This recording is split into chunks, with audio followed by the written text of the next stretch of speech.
Let's get this secured Wi-Fi password.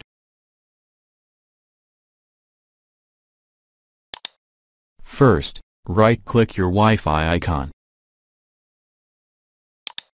Select Open Network and Internet Settings.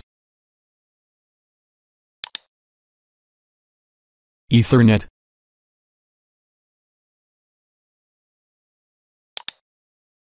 Change adapter options.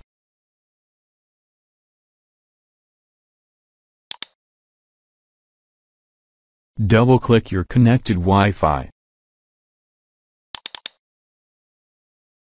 Click on Wireless Properties.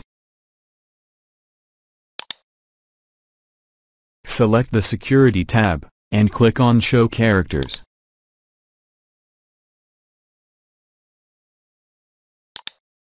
Here is your Wi-Fi password.